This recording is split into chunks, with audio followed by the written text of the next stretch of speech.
Người nổi tiếng TV 24 giờ là kênh cung cấp thông tin về các nghệ sĩ, ca sĩ, diễn viên nổi tiếng của Việt Nam và thế giới. Hãy đăng ký kênh của chúng tôi để cập nhật tin tức nhanh nhất trong 24 giờ. Đã ly hôn với Triệu Lệ Dĩnh được 3 năm. Phùng Thiệu Phong giải thích lý do. Cô ấy đã trở thành người chiến thắng trong cuộc sống như thế nào? Triệu Lệ Dĩnh đã biến câu thoại "Cho tôi biết hy vọng mong manh" của Từ Bán Hạ trong Ngày gió mùa hè thành hiện thực, từ một cô thư ký nhà quê trở thành nữ diễn viên 3 lần đoạt giải thưởng. Cô đã vào tù để trải nghiệm vai diễn khiến đôi tay cô nứt nẻ, và sau khi ly hôn, bộ phim Mề Hoa Hướng Dương của cô đã thu về hơn 30 triệu đô la vào ngày đầu tiên. Trong khi chồng cũ của cô là Phùng Thiệu Phong bị chế giễu là dơ bẩn, và chỉ còn lại một hợp đồng quảng cáo. Cô dùng đôi bàn tay nứt nẻ của mình để bắt lấy mọi ngôi sao mà số phận trao tặng. Khán giả đã xem Hoa Hướng Dương sẽ mãi mãi yêu mến Triệu Lệ Dĩnh. Ngày 4 tháng 4, bộ phim Hoa Hướng Dương do Phùng Tiểu Cương đạo diễn và Triệu Lệ Dĩnh thủ vai chính đã chính thức lên sóng. Một bà mẹ có thu nhập thấp vừa mới được ra tù. Cô ấy đã thổi hồn vào sự phức tạp của nhân vật bằng kỹ năng diễn xuất tinh tế của mình. Bộ phim đã thu về hơn 30 triệu nhân dân tệ vào ngày đầu tiên công chiếu và nhận được điểm đao bần là 8,6. 4 năm sau khi ly hôn, Triệu Lệ Dĩnh lại đạt đến đỉnh cao sự nghiệp khiến mọi người tự hỏi. Tại sao cô và Phùng Thiệu Phong lại ly hôn? Liệu việc không ly hôn có ảnh hưởng đến việc cô ấy trở thành người chiến thắng trong cuộc sống không? Năm 2018, Triệu Lệ Dĩnh và Phùng Thiệu Phong bất ngờ tuyên bố kết hôn, nhưng điều họ nhận được không phải là lời chúc phúc mà là sự nghi ngờ của cư dân mạng. Phùng Thiệu Phong hơn Triệu Lệ Dĩnh 9 tuổi và có kinh nghiệm tình cảm phong phú. Nhiều người cho rằng anh không xứng y với Triệu Lệ Dĩnh. Khán giả dần chấp nhận cặp đôi này và đến tháng 4 năm 2020 Dĩnh tuyên bố chấm dứt cuộc hôn nhân của họ. Có thông tin cho rằng cặp đôi này ly hôn vì họ phải xa nhau vì công việc. Phùng Thiệu Phong tiết lộ trong chương trình rằng anh là một cậu con trai ngoan ngoãn và nghe lời mẹ. Triệu Lệ Dĩnh là người độc lập và đã nỗ lực vươn lên từ vùng quê để trở thành một nữ diễn viên nổi tiếng. Truyền thông còn tiết lộ mẹ của Phùng Thiệu Phong coi thường Triệu Lệ Dĩnh. Người xuất thân từ vùng nông thôn.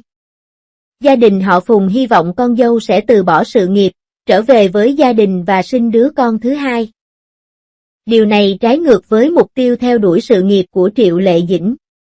Phùng Thiệu Phong nhạy cảm và dễ bị đổ vỡ tình cảm trong hôn nhân, trong khi Triệu Lệ Dĩnh lại lý trí và thực dụng. Những xung đột này cuối cùng đã dẫn đến sự chia ly của họ. Triệu Lệ Dĩnh sinh ra tại một vùng nông thôn của tỉnh Hà Bắc. Gia đình bà có hoàn cảnh đi tốt nghiệp trường trung cấp kỹ thuật. Phải đến khi tham gia cuộc thi tìm kiếm tài năng Yahoo Star Search, giành giải quán quân và được Phùng Tiểu Cương coi trọng thì anh mới chính thức bước chân vào ngành giải trí. Cô đã đóng vai phụ trong nhiều năm trước khi trở nên nổi tiếng với vai Thanh Nhi trong Ghê Tân Mỹ Nhân Công Chúa. Hành động nấu ăn cho bà của Giang Rui trong bữa tối đêm giao thừa của đoàn làm phim vẫn khiến bà rơi nước mắt nhiều năm sau đó. Triệu Lệ Dĩnh đã thành công trong việc lột xác với Lục Trinh truyền kỳ, sự nghiệp diễn xuất của cô ngày càng thăng tiến kể từ sau khi ly hôn. Trong Điều 20, bà đã khắc họa một cách sống động cuộc đấu tranh của cô gái câm điếc Hát Tú Bình khi gặp phải bất công, trong Ngày gió thổi Pinellia, câu thoại của Từ Bán Hà do cô thủ vai. Tôi biết hy vọng rất mong manh, nhưng tôi vẫn muốn chiến đấu vì nó, không chỉ là tiếng nói của nhân vật, mà còn là sự miêu tả chính bản thưởng Phi Thiên và giải Kim Ưng cho nữ diễn viên chính xuất sắc nhất vào tháng 10 năm ngoái. Để thể hiện tốt vai diễn Cao Nguyệt Tường trong Ngày Hoa Hướng Dương, Triệu Lệ Dĩnh đã vào tù trải nghiệm cuộc sống, thậm chí còn bắt chước hoàn hảo tư thế đứng của cai ngục. Không thoa kem dưỡng da tay trong nhiều tháng sẽ khiến tay bạn trở nên thô ráp và nứt nẻ. Vai trò đại diện thương hiệu của cô đã được nâng cấp từ xe điện lên đại sứ thương hiệu Dio, và cô có nguồn lực thời trang cao cấp dồi dào. Sự nghiệp của Phùng Thiệu Phong dần xuống dốc sau khi ly hôn. Anh chỉ còn một hợp đồng quảng cáo nữa. Và các tác phẩm của anh như The I Love Behin và Photo of Money đều nhận được phản hồi tầm thường. Khi vào vai gã lưu manh trong Nội hôn, Đôi mắt anh đờ đẫn, trông mệt mỏi. Anh còn bị chỉ trích lại khô khan, bóng bẩy. 3 năm sau khi ly hôn, dân mạng không mấy lạc quan. Thành công của Triệu Lệ Dĩnh bắt nguồn từ sự theo đuổi sự nghiệp bền bỉ và nỗ lực không ngừng nghỉ. Trước những thay đổi trong cuộc hôn nhân, cô vẫn có thể thích nghi nhanh chóng và tiến xa hơn trên con đường nghệ thuật biểu diễn. Nếu cô từ bỏ sự nghiệp vì gia đình, làng giải trí trong nước có thể sẽ mất đi nhiều tác phẩm chất lượng cao. Tôi hy vọng Hoa Hướng Dương có thể đạt được thành quả tuyệt vời, và tôi mong Triệu Lệ Dĩnh sẽ mang đến nhiều điều tuyệt vời hơn nữa. Không. Hoa Hướng Dương của Phùng Tiểu Cương và Triệu Lệ Dĩnh. Không có gì ngạc nhiên khi bộ phim này lại được yêu thích đến vậy. Lý do Trương Nghệ Mưu thuê toàn bộ rạp chiếu phim thật buồn cười, thay vì nhìn mọi người chen chúc nhau. Thà xem Triệu Lệ Dĩnh bị đánh còn hơn. Triệu Lệ Dĩnh xuất hiện với khuôn mặt không trang điểm và có bùn đen ẩn giữa các móng tay, do bị một mảnh thủy tinh đâm vào trong một cảnh đánh đập.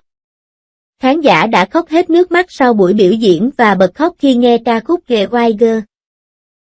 Phùng Tiểu Cương đã sử dụng dàn diễn viên toàn nữ để quay bộ phim nữ thanh niên đầy bùng nổ. Khán giả kêu gào nhưng tất cả đều đồng ý, đây chính là sự tuyệt vọng và sức mạnh thực sự.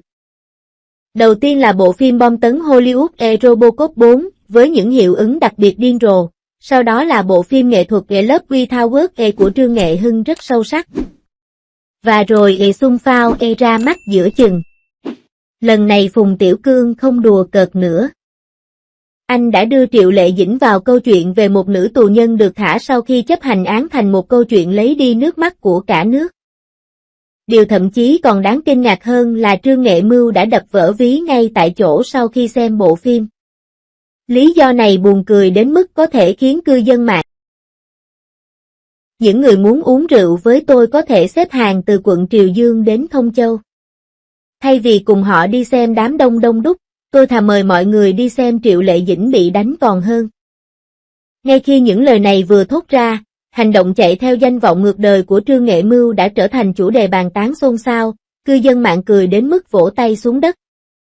Cuộc truy đuổi ngôi sao của quốc sư thật là quanh co. Anh ấy có nên tính tiền theo mỗi buổi diễn cho lần xuất hiện tiếp theo của mình không? Không có gì ngạc nhiên khi bộ phim này lại được yêu thích đến vậy. Một kẻ giết cá ở chợ hải sản, một bà mẹ tiếp viên ở hộp đêm và 2 chị em trộm cắp câm điếc. 3 tù nhân được thả ra này đã ở lại với nhau và từ chối đi theo con đường đau khổ. Trong cảnh Triệu Lệ Dĩnh cầm chai rượu đập vỡ tên trùm xấu xa. Động tác của cô uyển chuyển như thể đang lang thang ở vịnh Đồng La. Mắt cô lại mềm mại đến nỗi có thể bóp chảy nước ra. Khả năng diễn xuất của cô ấy thật tuyệt vời đến nỗi khán giả đã vô cùng kinh ngạc. Điều thậm chí còn đáng phẫn nộ hơn là cô ấy đã không thoa kem dưỡng da tay trong 3 tháng và bàn tay của cô ấy còn thô ráp hơn cả bàn tay của một người lao động nhập cư. Cô ấy xuất hiện khi không trang điểm, với khuôn mặt bóng nhờn và thậm chí còn có bùn đen ở kẽ móng tay. Cô ấy trực tiếp ấn bông hoa cắt sẵn bên cạnh xuống đất và xoa tay. Một số cư dân mạng chỉ trích Triệu Lệ Dĩnh coi mình là quả bom hơi cay tự hành hình người và đề nghị đổi tựa phim thành nghe bàn về hành vi tự hủy hoại bản thân của các diễn viên. Doanh thu phòng vé thậm chí còn thú vị hơn. Bộ phim đã thu hút được 32,7 triệu lượt xem trong ngày đầu tiên, đánh bại các phim bom tấn của Hollywood và giành vị trí thứ 2. Trong giai đoạn trước khi công chiếu, ngành công nghiệp này dự đoán $190 triệu. Hiện nay, một tổ chức chuyên nghiệp đã thay đổi dữ liệu chỉ sau một đêm và dự đoán doanh thu phòng vé sẽ tăng gấp đôi. Phùng Tiểu Cương có lẽ sẽ bật cười khi tỉnh dậy trong mơ. 3 năm trước, ông bị chế giễu là đạo diễn lỗi thời sau sự thất bại của If You Are The One 3. Giờ đây, ông đã có sự trở lại ngoạn mục với bộ phim này với dàn diễn viên toàn nữ. Điều thú vị là việc Trương Nghệ Mưu đặt toàn bộ rạp chiếu thực chất đã phơi bày những quy tắc bất thành văn trong giới này. Trương Nghệ Mưu tiết lộ suy nghĩ nhỏ của mình. Lần sau anh ấy muốn Triệu Lệ Dĩnh xuất hiện chớp nhoáng, cô ấy sẽ xấu hổ đến mức không dám từ chối đúng không? Hóa ra, Những tên tuổi lớn trong ngành công nghiệp điện ảnh cũng sử dụng chiến thuật vòng vo khi theo đuổi các ngôi sao. Làn sóng hoạt động này khiến cư dân mạng phải thốt lên. Tiếp theo của điều 20. Tuy nhiên, sự thay đổi lần này của Triệu Lệ Dĩnh quả thực đủ tàn nhẫn để khiến quốc sư chủ động chìa cành ô liu ra.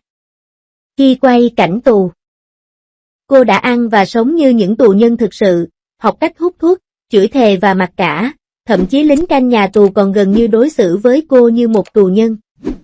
Có một cảnh cô ấy bị đánh. Nam diễn viên thực sự đã đập vỡ kính vào đầu cô ấy. Anh ta vẫn không dừng lại ngay cả khi mảnh kính vỡ đâm vào da đầu cô. Cô ấy đã đến bệnh viện và phải khâu 7 mũi sau đó. Sự tàn nhẫn này khiến những người trong ngành phải thở dài. Các nữ diễn viên trẻ hiện nay đều đang cạnh tranh về nhan sắc y khoa, còn Triệu Lệ Dĩnh thì đang nỗ lực hết mình. Khán giả lúc này chia thành hai phe và đang tranh cãi dữ dội. Một số người cho rằng chủ đề này khá buồn và khiến họ cảm thấy khó chịu. Là sức mạnh thực sự của phụ nữ. Nhưng dù bạn có thích hay không thì bạn cũng phải thừa nhận rằng bộ phim này thực sự rất tuyệt vời. Khi chương trình kết thúc, nhạc nền của bài hát A White Girl vang lên và toàn bộ khán giả đều ngồi yên trên ghế. Cô lao công cầm chổi không dám xông tới thúc giục mọi người ở lại. Một cư dân mạng đăng trên Đao Bần rằng khi thấy Cao Nguyệt Tường hét lên giữa trời mưa, tại sao con gái tôi không được cấy ốc tai điện tử, anh đột nhiên nghĩ đến cũng lợi trong Thu Cúc. Chuyện tình ngang trái. Lần này, Phùng Tiểu Cương cuối cùng cũng đã làm được thanh xuân vốn thuộc